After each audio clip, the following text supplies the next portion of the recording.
نستعينه ونستغفره ونؤمن به ونتوكل عليه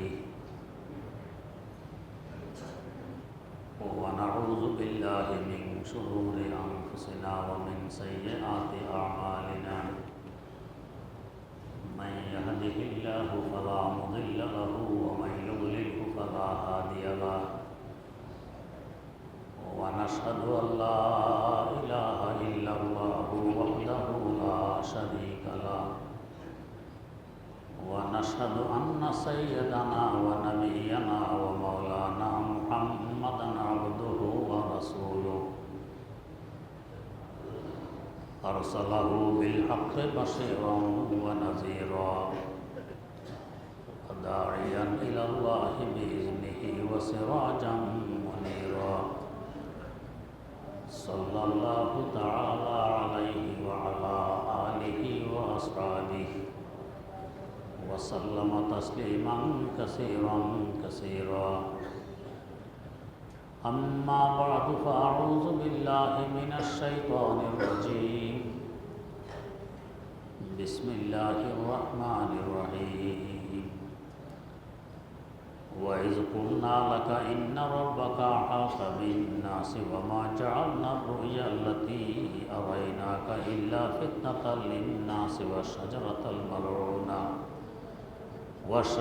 الملعونة في القرآن ونخففهم فما يزيدهم إلا طغيانا كبيرا وإذ قلنا للملائكة اسجدوا لآدم فسجدوا إلا إبليس قال أسجد لمن خلقت طينا قال أرأيتك هذا الذي كرمت علي لئن أخرتني إلى يوم القيامة لأحتنكن ذريته إلا قليلا قال اذهب فمن تبعك منهم فإن جهنم جزاؤكم جزاء موفورا صدق الله مولانا العظيم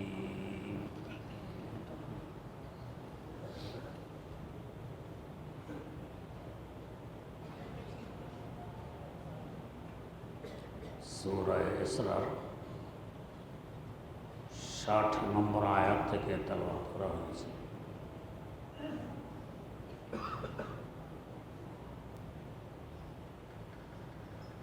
আল্লাহ রাব্বুল আলামিন বলেন,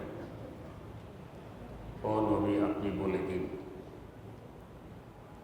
যে আপনার রব সকল মানুষের চতুর্দিকে ঘেরাও করে আছে। অর্থাৎ কে কি করে, কে কি বলে, কে কি ভাবে, সব কিছু তার অজানা নয়। এবং আপনাকে যা কিছু নিদর্শনাবলী দেখাচ্ছিলাম মেরাজের রাত্রে, এগুলো ছিল মানুষের জন্য পরীক্ষা, কে মানে আর কে মানে না। এবং জাক্কুব গাছ, যে গাছ জাহান্নামে দিতে হয় এবং জাহান্নামীদের খাবার, এটাও যে কোরআনে কারিমে উল্লেখ আছে, এগুলো সব মানুষের পরীক্ষা। ওদেরকে যতই ভয় প্রদর্শন করা হোক, এরা ততই উল্টা পথে চলছে। এরপর আরেকটি ঘটনার দিকে ইশারা করছেন যে যখন আমি শয়তানকে বলেছিলাম, ফেরেশতাদেরকে বলেছিলাম আদমকে সেজদা করো, সকলে সেজদা করলো, কিন্তু ইবলীসে করল না। বরং উল্টা বলল কি, যাকে আপনি মাটি দিয়ে সৃষ্টি করেছেন তাকে আমি সেজদা করব? এটা তো কোনোদিন হয় না, উল্টা হয়। প্রথম আয়াত, আল্লাহ রাব্বুল আলামিন মানুষকে এহাতা করে আছেন চতুর্দিক দিয়ে। অর্থাৎ তার ইলম এমন বিস্তৃত, কে কি বলে, কে কি করে, এমনকি কে কি ভাবে, অন্তরের ভিতরে আছে, এখনো জবান ব্যবহার করে ব্যক্ত করেনি। অন্তরের ভাবাটাও তার নলেজে আছে, সব তার কাছে একরকম। হুজুর মেরাজে গেলেন, অল্প সময় আবার ফিরেও আসলেন। আল্লাহ পাকের বহু নিদর্শনাবলী দেখে আসতেন, আসার পরে বর্ণনাও দিলেন। এগুলো শোনার পরে অনেকে ঈমান ত্যাগ করে ফেলছে। এই সমস্ত কথা কি সম্ভব?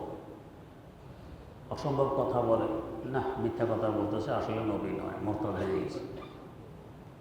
কারো ঈমান হয়েছে আরো মজবুত, যেমন আবু জাহালে মালউন। এগুলো শোনার পর আবু বকর সিদ্দিক রাদিয়াল্লাহু তাআলা আনহুকে গিয়ে বলছে, আবু বকর, তোমার নবী রাতের অল্প সময়ে 7 আকাশ, সিদরাতুল মুনতাহা সব কিছু পড়ে দিয়ে আরশে মওলায় গেছেন, আবার ফিরে আসছেন। জান্নাত জাহান্নাম দেখেছেন, আরও কত কি। এখনও কি স্বীকার করবে যে উনি নবী? আবু বকর সিদ্দিক রাদিয়াল্লাহু আনহু বলেন, তিনি আসলে কি বলেছেন? হ্যাঁ, বলে থাকলে সব সত্য, বলে থাকলে সব সত্য। এই সত্যায়নের ফলে তার নাম পড়ে গেছে সিদ্দিক, সত্যায়নকারী। তো এই যে আল্লাহ পাক দেখাইলেন মেরাজে নিয়ে, আল্লাহ রাব্বুল আলামিনের কুদরত আছে। আরো কঠিন কিছুও তিনি দেখাইতে পারেন, ঘটাইতে পারেন, তার কুদরত আছে। তো এই পরীক্ষায় কেউ তো পাশ করেছে যেমন সিদ্দিক আকবর, আর কেউ ফেল করেছে যেমন যারা মুরতাদ হয়ে গেছে। তেমনিভাবে জাক্কুম একরকম গাছ, কাঁটাওয়ালা, চোখা চোখা লম্বা কাঁটা। এটা দুনিয়াতেও আছে, এটা জাহান্নামের মধ্যেও আছে। এটা হবে জাহান্নামীদের খাবার। পেটের ক্ষুধার তাড়নায় টিকতে পারবে না, এটাই খাবে, কিন্তু কাঁটাওয়ালা বড় কঠিন অবস্থায় তারা পড়বে এটা খেতে গিয়ে। তো এটাও একটা পরীক্ষা। কাফের মুশরিকদেরকে যতই জাহান্নামের ভয় প্রদর্শন করা হোক না কেন, ততই এরা উল্টা পথে চলে আরো মজবুতির সাথে। অন্তর যদি একবার টেড়া হয়, বেঁকা হয়, ঈমান যদি না থাকে, এমনই ঘটে। আর অন্তর সোজা থাকলে সহজে মেনে নিতে পারে। আল্লাহ রাব্বুল আলামিন আদম আলাইহিস সালামকে সৃষ্টি করার পর আদম যে আশরাফুল মাখলুকাত, মানুষ শ্রেষ্ঠ সৃষ্টি, এটা প্রমাণ করার জন্য আল্লাহ রাব্বুল আলামিন কিছু কাজ করলেন। একটি কাজ, আদম আলাইহিস সালামকে প্রথমে শিক্ষা দিলেন। কি শিক্ষা? ওয়া আল্লামা আদম আল আসমাআ কুল্লাহা, সকল মাখলুকের নাম তাকে আগে শিখাইলেন। ছোট বাচ্চারা যখন শেখা শুরু করে, পড়া শুরু করে, তো আগে কিছু বস্তুর নাম শেখায়। আম, একটা ছবি দিয়ে নিচে লেখে আম। কলার ছবি দিয়ে নিচে লেখে কলা। কাঁঠালের ছবি দিয়ে নিচে লেখে কাঁঠাল। আগে নাম শেখায়। এরপর আস্তে আস্তে এই বস্তুর উপকারিতা কী, ক্ষতির দিক কী, কীভাবে খেতে হয়, কীভাবে ব্যবহার করতে হয়, এগুলো পড়ে। আদম আলাইহিস সালামকে সৃষ্টি করার পর প্রথমে নাম শিখাইলেন। এরপরে দোষ, গুণ ও বৈশিষ্ট্য শিখাইলেন। শিক্ষিত হইলেন। ফেরেশতাদের মধ্যে আর আদম আলাইহিস সালামের মধ্যে বেষ্টন হইল এই, ফেরেশতাদেরকে যতটুকু শেখানো হয় ততটুকু পর্যন্তই সীমিত থাকে তাদের শিক্ষা।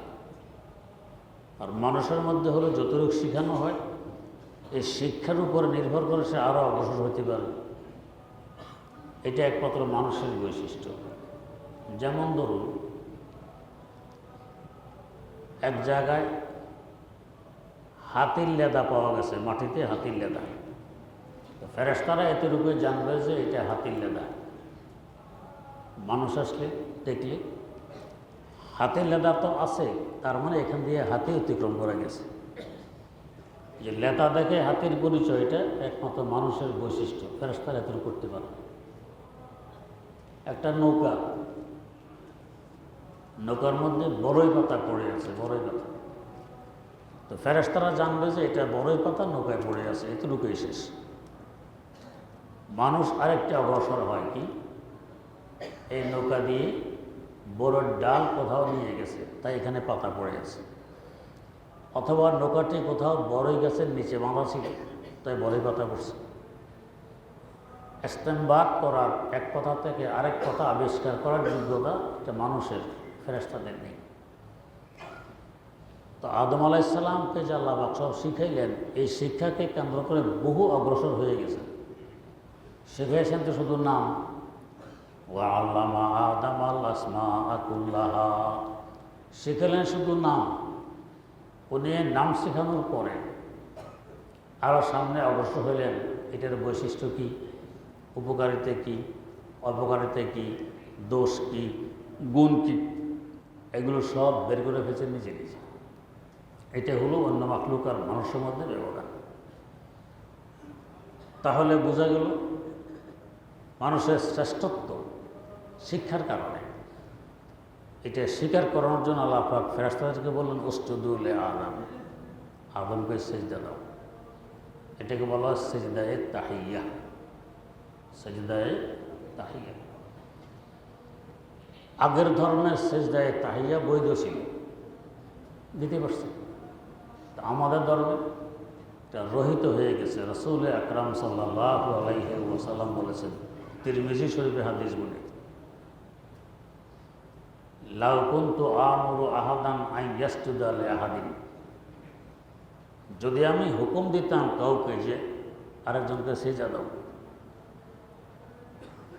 তো তাহলে আমি লা আমারতু যাওজাতা আন ইয়াসজুদা বা'লাহা, আমি স্ত্রীদেরকে আদেশ করতাম তোমরা তোমাদের স্বামীকে সিজদা করো। স্বামীর বরত্ব স্ত্রীর সামনে এত বেশি, কিন্তু সিজদা বৈধ নয়, তাই আদেশটা আমি করতে পারি না। ইবাদতের নিয়তে যদি কেউ সিজদা দেয় তাহলে সে কাফের হয়ে যাবে, মুরতাদ হয়ে যাবে। সেটা মাজার হোক, সেটা জিন্দা কোনো বুজুর্গ হোক বা বুজুর্গ না হোক, অথবা অন্য কোনো মাখলুক। ইবাদতের নিয়তে সিজদা দিলে সে মুসলমান যদি দিয়া থাকে সে হয়ে যায় মুরতাদ, তার আর ঈমান থাকবে না। ইবাদতের নিয়ত ছাড়া সম্মান প্রদর্শনের নিয়তে, সালামের নিয়তে সিজদা দিলে এটা হারাম হয়, কবিরা গুনাহ হয়। আমাদের ধর্মে একটাও বৈধ নয়। হিন্দু ধর্মে, বৌদ্ধ ধর্মে ধর্মগুরুকে সিজদা দেয়, মূর্তিকে সিজদা দেয়, বড় গাছপালে সিজদা দেয়, চন্দ্র সূর্যকে সিজদা দেয়। এগুলো হলো মুশরিকানা ধর্ম, যেগুলো তাদের বৈশিষ্ট্য তারা দেয়। আর আমাদের ধর্মের মূল হলো তৌহিদ, একত্ববাদ, এক আল্লাহর বিশ্বাসী। অতএব সিজদাও পাবে এক আল্লাহ। অন্য কেউ সিজদা পাইলে এটার মূল্যায়ন করা, তার বিনিময় দেওয়া কারো পক্ষে সম্ভব নয়। কেন? হাদিস শরীফে আছে, একটি সিজদা দুনিয়া এবং দুনিয়াতে যা কিছু আছে সব কিছু থেকে কোটি কোটি গুণ বেশি দামি। তো এমন দামি সিজদার বিনিময় একমাত্র দিতে পারেন আল্লাহ। অন্য কারোর পক্ষে পুরা দুনিয়া দিয়ে দেওয়া, দুনিয়া থেকে আরও বেশি কিছু দিয়ে দেওয়া কি সম্ভব? সম্ভব নয়। তো অন্যদেরকে সিজদা দেওয়াও বৈধ নয়, যেহেতু বিনিময় দেয়া তার পক্ষে সম্ভব নয়। সে অক্ষম। দিতে পারেন একমাত্র আল্লাহ রাব্বুল আলামিন, তো সিজদাও তাকেই দিতে হয়। আল্লাহ ফাসাজাদু ইল্লা ইবলিস, আদেশ পাওয়া মাত্র ফেরেশতাগণ সিজদা দিয়ে দিল আদম আলাইহিস সালাম। ইবলিস সিজদা দিল না, বসে রইল। আল্লাহ পাক জিজ্ঞেস করলেন, ব্যাপার কি? আদেশ করলাম সবাই আদমকে সিজদা দাও, তুমি যে দিলে না। জবাব দেয়, কালা আসজুদু লিমান খালাকতা তিনা। ধ্বংসের মূল হইল এখানে, তুমি যাকে মাটি দিয়ে সৃষ্টি করেছ তাকে আমি সিজদা দিব, উল্টা আদেশ। আমার সৃষ্টি আগুন দিয়ে, আদমের সৃষ্টি মাটি দিয়ে। মাটি পদতলে থাকে সবসময়, বেজ্জতি অবস্থা, জুতা দিয়ে মারায়, পায়খানা প্রস্রাব মাটিতে করে, ময়লা মাটিতে ফেলে, কত লাঠি গুতা মাটিয়ে খায়, পদতলে পড়ে থাকে। এটা বেজ্জতির জিনিস। আর ওটা দিয়ে তুমি আদম সৃষ্টি করেছ, হেরে আমি সিজদা দিই? কারণ আমি তো আগুনের সৃষ্টি, আগুন থাকে মাথার উপরে, আগুন সবসময় উপর দিকে থাকে, নিচের দিকে আসতে রাজি হয় না উপর। এর রহস্য হল আগুনের দেশ কোররায় নার উপরে, কোররায় হাওয়া, আমাদের চতুর্দিক দিয়ে হাওয়ার বেষ্টন, এরপরে কোররায় জামহারির ঠান্ডার বেষ্টন, এরপরে কোররায় নার আগুনের বেষ্টন। আগুন থাকে উপরে, এই জন্য আমাদের এই আগুনগুলো উপর দিকে যেতে চায়, স্বজাতির সাথে মিলতে চায়। সকলেরই এই বৈশিষ্ট্য, নিজের জাতির সাথে থাকতে চায়। আল্লামা রুমি বলেন, জিনসে হাম ভর জিনসে হারা তালো কান্দে, জিনসে হাম ভর জিনসে হারা জাজবান, কুনদ হর জিনসে বা হাম জিনসে পরবাজ, কবুতর বাজে বাবাস, জাগ বাজা গা কুনন আওয়াজ হা, বুলবুলা বা বুলবুলা পরওয়াজ হা, বুলবুলা বা বুলবুলা পরওয়াজ হা।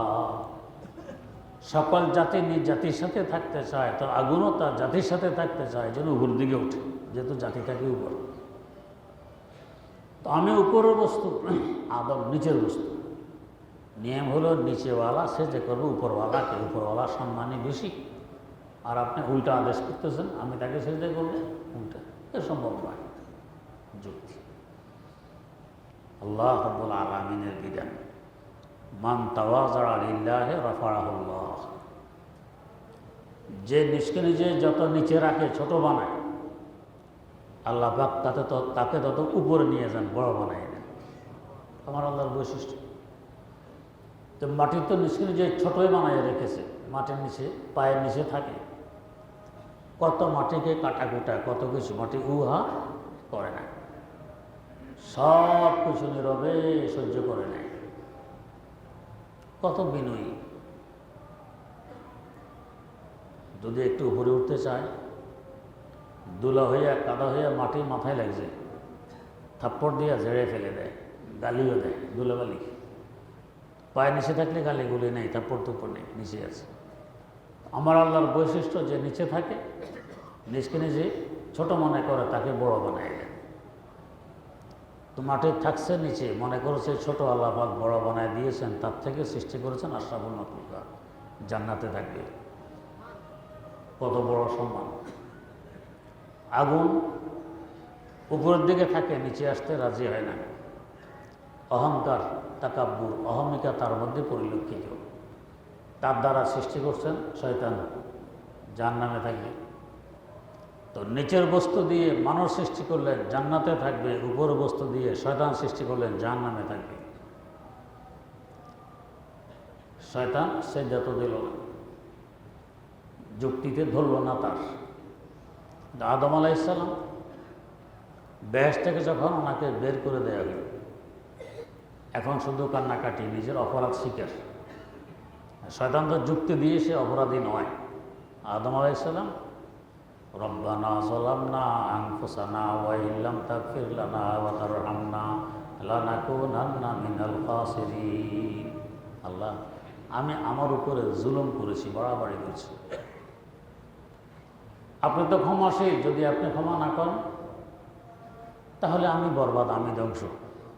আর ক্ষমা করলে আপনার ক্ষতি নেই, আমিও বেঁচে গেলাম। নিজের ভুল স্বীকার করে ক্ষমা চাচ্ছেন। শুধ আজিজা দম চুঁ ইস্তেকবার কর, শুধ আজিজা দম চুঁ ইস্তেকবার কর দে, খারে শুধ শয়তান চুঁ ইস্তেকবার কর, খারে শুধ শয়তান চুঁ ইস্তেকবার কর। শয়তান নিজকে নিজে বড় মনে করে, বড় বানায় রাখতে চাইছে, বেজ্জত হয়ে গেছে, লাআনতের হার তার গলায় আসছে। আদম আলাইহিস সালাম নিজকে নিজে ছোট বানাইছেন, তওবা ইস্তেগফার, আল্লাহ ভুল করছি, আল্লাহ বড় বানাই দিয়েছেন। এটা আল্লাহ পাকের নিয়ম। আলা আসজুদু লিমান খালাকতা তিনা, যাকে মুঠে দিয়ে সৃষ্টি করেছেন তাকে আমি সেজদা দিব, উল্টা কাজ আমি করতে পারি। এখান থেকে বোঝা যায় দ্বীনের কোনো হুকুম আহকাম সামনে আসলে এখানে যুক্তি দেওয়া, এটা শয়তানের স্বভাব। আর মেনে নেয়া এটা আদমের স্বভাব। আদম মেনে নিয়ে বড় হয়ে গেছেন, শয়তান যুক্তি দিয়ে ছোট হয়ে গেছে। তাই দিনের কোনো কিছু সামনে আসতে যুক্তির দরকার নেই। এটা কেন হবে, যুক্তি কি, এটা কেন হবে, অসুবিধা কি, এই কেন শব্দ দিনের মধ্যে নেই। এটা উচ্চারণ করার অধিকার আমাদের মতো গোলামদেরও নেই। গোলামের কাছে মনিব যা বলে চুপচাপ তা মেনে নিবি। এখন মনিব যদি গোলামকে বলে, গোলাম এক গ্লাস পানি আনো, কয় কেন, কী গাছ বানিয়েছে, আমি পান করব। কেন পান করবেন, আমার পিপাসা। কেন পিপাসা হইল, রোদ্রে কাজ করছিলাম। তো রোদ্রে কাজ করছেন কেন, প্রশ্নের শেষ নেই। এই গোলামকে মনিব রাখবে, রাখবে না। তো যাও তোমার পথে তুমি, আমার পথে আমি। আর যদি কেনা টেনা নেয়, পানি আনো, দৌড়ে গিয়ে পানি এনে দিছে, এই গোলামের প্রমোশন হবে। আমরা তো সবাই আল্লাহ রাব্বুল আলামিনের গোলাম। কেন প্রশ্ন করার অধিকার আমাদের নেই। আল্লাহর আদেশ কিনা এটা আগে দেখব। আদেশ হলে মাথা নত করে মেনে নিব, আদেশ না হলে ভিন্ন কথা। আসজুদু লিমান খালাকতা তিনা ক্বালা আরাআইতাকা হাযাল্লাযী কাররামতা আলাইয়া লাইন আখারতানি ইলা ইয়াউমিল কিয়ামাতি লাআতানিকান্না যুররিয়াতাহু ইল্লা কালিলা। এরপর শয়তানে ঢুকল। একটা স্বভাব আমাদের মধ্যে দেখা যায় কি, আমি খেতে পারলাম না, তোকেও খেতে দিব না। এই খাসলা অভ্যাসটা হলো শয়তানের, মানুষের নয়। যেহেতু মানুষ শয়তানকে কুমন্ত্রণা দেয়, তো মানুষ এমন করে, আমি খেতে পারলাম না, তোকেও খেতে দিব না। আমি খেতে পারি আর না পারি, আরেকজনে খাইলে অসুবিধা কি, খাইলে তো একজন। আমার ভাই ডাক্তার ইউসুফ সাহেবের কাছে শুনেছি, সিলেট মেডিকেল কলেজের একজন প্রফেসর। উনি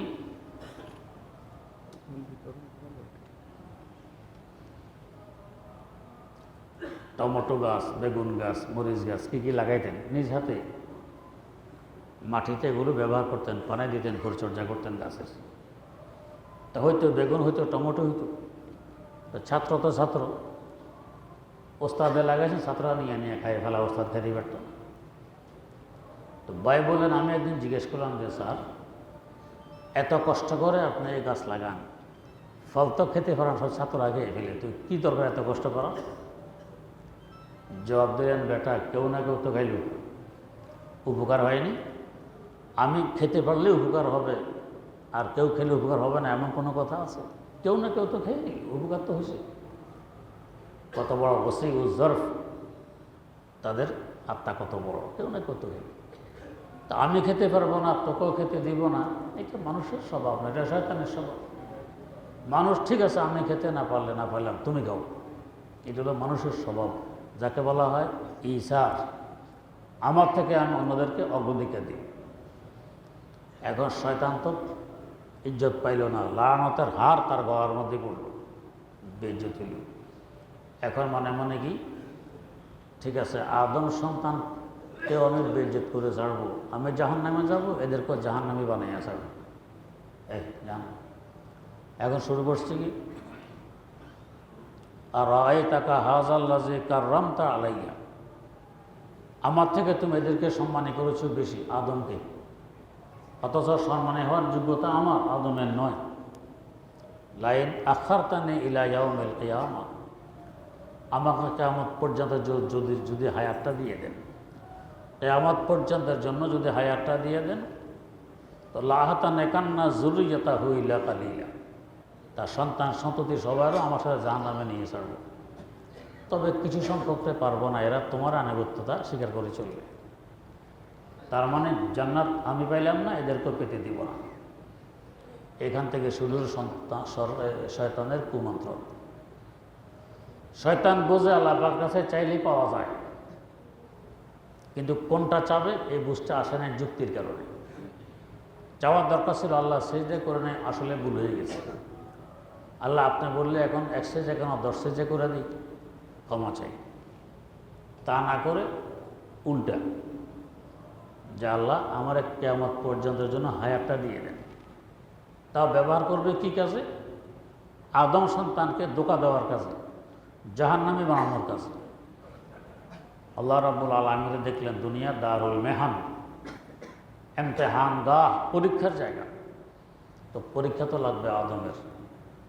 কে বাস্তবে আমার বান্দা আর কে আমার বান্দা নয়, পরীক্ষা তো লাগবে।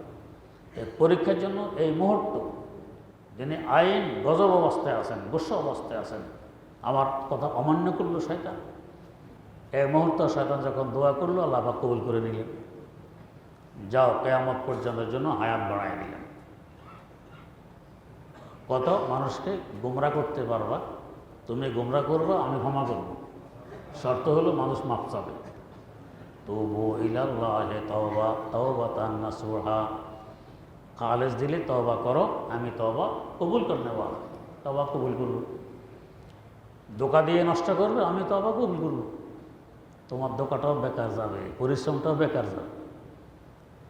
তো আল্লাহ রাব্বুল আলামিন শিখিয়ে দিলেন, ছোট হও, নত স্বীকার করো, ভুল স্বীকার করো, দামি হবে। আর বড় হও, ভুল স্বীকার না করে যুক্তি দাও, তো শয়তানের লানতের হার গলায় পড়বে। এবার নিজে চিন্তা করে দেখো, এটাই তো হলো ইমতিহান আর পরীক্ষা। আল্লাহ রাব্বুল আলামিন বোঝার তৌফিক দান করুন।